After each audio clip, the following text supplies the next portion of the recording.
I guess I'll start. I know Casey, you mentioned, I saw one of the press releases that James is one of the, has a chance to be one of the best golfers in school history. Just kind of curious if you could elaborate on that and what has kind of led you to believe that he has that kind of potential. Yeah, I mean, obviously, everybody hear me okay, right? Yep.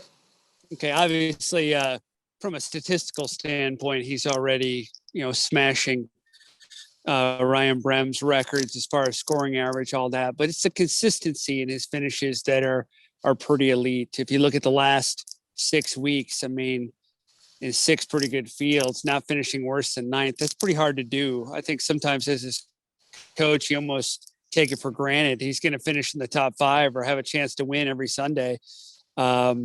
With 3 career wins already and the number of top fives he's had, he's pretty elite. Big Ten Freshman of the Year, so he started off fast too.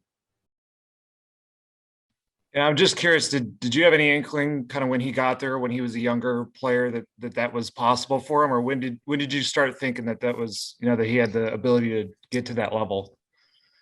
Yeah, so I remember before he started his freshman year, I kind of made a comment to, if you want to be Big Ten Freshman of the Year, I mean, these are the things you're going to have to do.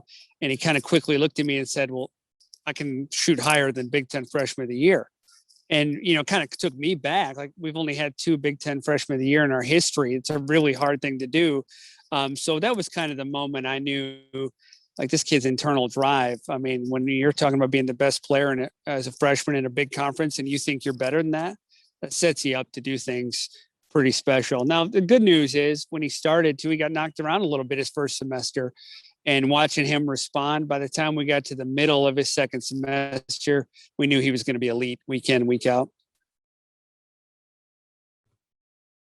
I guess I'll jump in now. I'm curious about the dynamic of him being on his own. Obviously golf's an individual sport, but at this level you play as a team as well.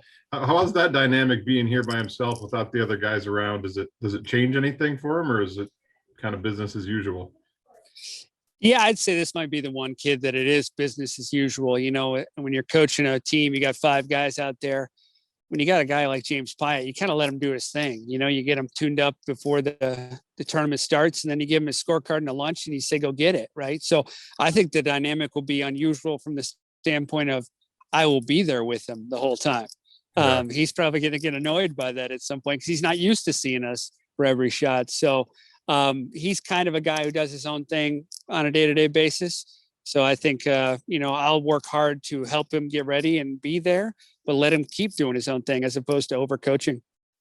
So kind of a hang back and just watch him basically for. Yeah, I'm going to be a fan for 3 days, be cheering and hanging with his parents as we're walking the fairways.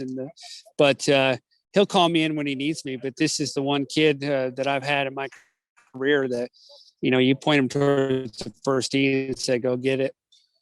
And you talked too about, you mentioned the freshman of the year thing and him wanting to shoot higher than that. When he comes into a setting like this, I'm sure his mindset is to finish first every time and not just worry about advancing, but win, right? I mean, what do you think his expectations are for this week? Oh, he expects to win. I mean, he's probably the one guy, as you're coaching a team to try and get in the NCAA tournament every year, a third place finish is good, right? Finishing fourth, being consistent like we did this year, even though it didn't work out. He's the guy who always says, well, he's built. So more importantly, he's built to get himself in a position to win, right? Winning takes a little bit of luck. Some putts have to go in, but if you're hanging around every week, that's where great players get to, right? Jack Nicklaus finishing second in a major 19 times. That tells me more about how good Jack Nicklaus was than winning 18 times. And James is kind of that player. I think if he would have putted just a hair better, he'd have won 4 of the last 6 weeks we played. That's how often he was in the hunt. Thanks, Casey. Thank you.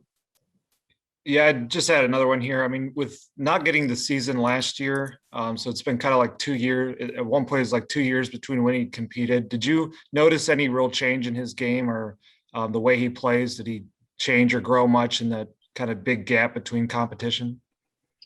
I don't think so. I think he probably got a little impatient. I think if you look at the spring results here, we were so itching to go. And he had a great summer last year, finished in second in stroke play at the USAM, played well in all the big stuff. I think he was a little impatient. We started this spring. I started with a couple like 23rd place finishes, which are outside of the norm. So maybe just the antiness getting going. Then once he got into his rhythm, because he worked his tail off all year to prepare, and they all wanted to play a considerably better player at this point than he was a year ago. And he's just keep moving in the right direction. I'm here at the Byron Nelson now. Like, I'm just picturing the day where I'll be standing here coaching him, because that's where this kid's going, I believe. All right, thank you. Thank you. All set. Thanks, Casey. Thank you.